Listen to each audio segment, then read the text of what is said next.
Peace for Ukraine or Ukraine now. Russia, just go home.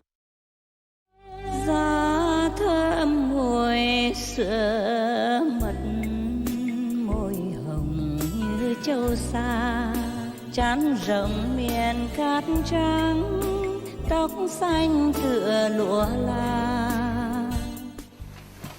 Okay, you have some story, you have some story. Okay, there was a king who was very rich and had everything he wanted. But he felt that he didn't have enough. So he asked his wise advisor to give him a ring or give him something. A ring or a bracelet that has a very, very special effect. Like if he's happy and he wears that ring or the bracelet, then that will make him sad. And if he's sad and he looks at the bracelet, then it makes him happy. Just like the thermal flask. Keep hot things hot and keep cold things cold. Oh, the wise man didn't know what to do. It seemed a very difficult proposition, no? Or not? What would you do? What kind of bracelet to give the king? He's a king, you don't give, you die. Eh? So what kind of bracelet would we give that kind of king? What do you think? Tell me, you are the wise man. Huh? No? Don't know? Don't read books? It's in the book. Okay. Yeah, they met each other, yeah. They went to a meeting with each other and they decided they would make him a bracelet with an inscription on it. What kind of inscription? Yeah, you already told the story. You heard the story? Similar. You talked about it. You put down something like everything passes. These two shall pass. These two shall pass, yeah. So when he's happy, he looks at it and he knows, oh, it won't last anyway, so he becomes sad. And when he's sad, he looks at it, oh, even the sadness will go away soon, so he'll be happy again. Maybe we should make these kind of bracelets for sale. Everybody should have one, eh? Yeah. And we know the ephemeral nature of life, huh? Actually, that was a similar story, but it was a different story. There was a kind of Sufi master, you know? Or you say yogi, whatever, one name, huh? He was doing very well, and he had a lot of money, and he had a beautiful mansion, a beautiful garden and all that. So one of his friends visited him and said, wow, you are doing well, sir. You have a big mansion, a beautiful garden, all kind of people to help you, and everybody respects you so much. And he said, oh, this shall pass. And a few years later, that friend came back. Oh, the Sufi master didn't have any more money, didn't have a house anymore, no garden, no assistants, servants, helpers, no car, no horse, people, nothing. And he was living on the side of the street in a small thatched hut, a grass hut or something, living from hand to mouth. So the friend was very surprised and said, how come you are reduced to this state? Also the Sufi master said the same thing again, this shall pass. And a few years later, the friend came back, the master had a house again, a nice garden, a lot of assistants, a lot of horse people, a lot of trees, a lot of cars, a lot of people coming in and out, and everybody respects him again, and he's doing well again. So the friend didn't want to say anything anymore. What if he says something and he says, this too shall pass, then he might not have anything anymore. So in case you feel very miserable about the 10 conditions outside and the lack of luxury bathroom, think about that. Yeah, who knows? This too really shall pass, no? In a few days you go home, you have your own bathroom. It's not true? Yeah, okay, so. Are you okay? You complain? No. Anybody complains? Seriously? No? Good boys. Good boys, good woman. Okay, good. We should always be prepared, you know, because life is never the same. Yeah? So, like I said to the Supreme Master TV people, you have to do well, yeah? You have to listen to what I say, yeah? And do it in this direction. Yeah, train yourself. In case I die, you have to continue in the right direction. They say, oh, Master, you won't die. How do you know? Yeah. If I don't die, then it's good. Yeah, for you. But if I die, you have to continue in the right direction, you know? In the beginning, if you don't listen to me, later on you will, you know, go astray from our path, and it's no good, is it? Huh? No. Okay.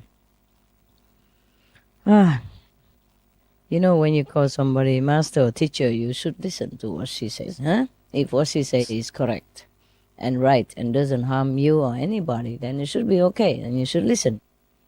You can't just call somebody master and then always do against in the opposite direction.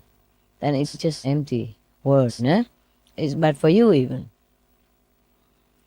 You won't get anywhere with such an ego. I told you already, ego is the one that separates you from your true knowledge. Yeah. The more humble, the more yourself will be revealed. The real one. The real one. Okay, there's another story somewhere.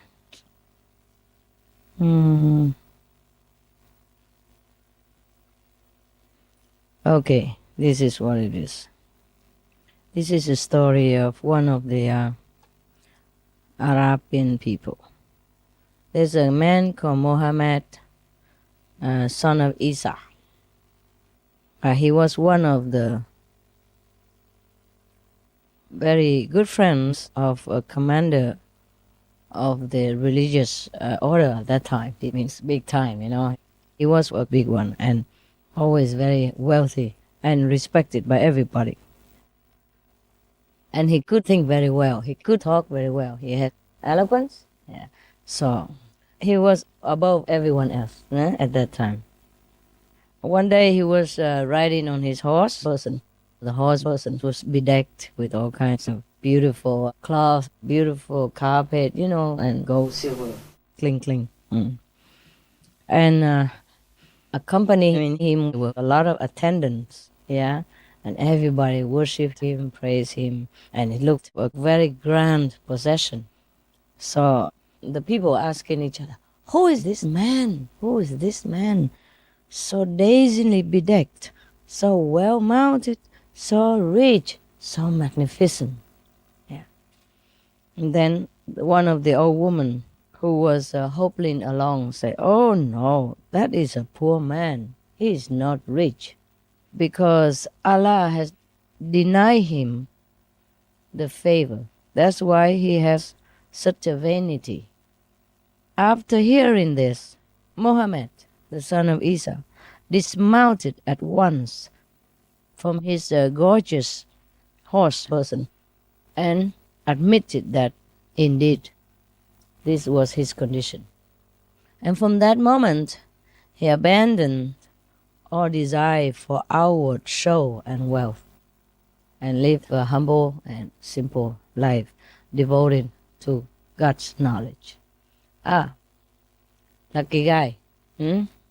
Lucky guy that he knows he has a problem. Yeah? The one who knows he has a problem will be cured of problems. Yeah? The one who thinks he doesn't have problems, dies with problems.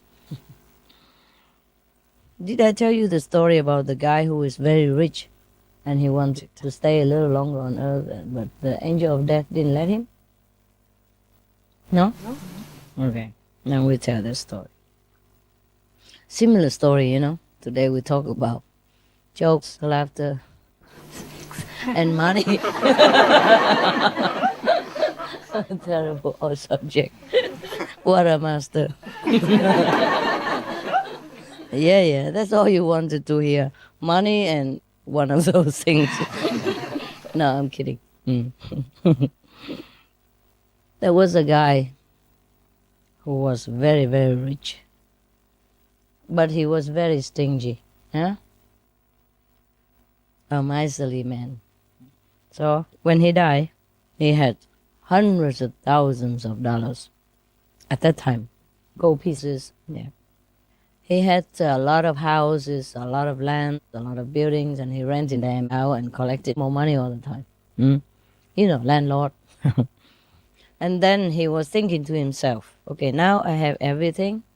Maybe I should just relax for a year, and not think of making money anymore. My God. If a miserly man can think like that, he's already a little enlightened, huh?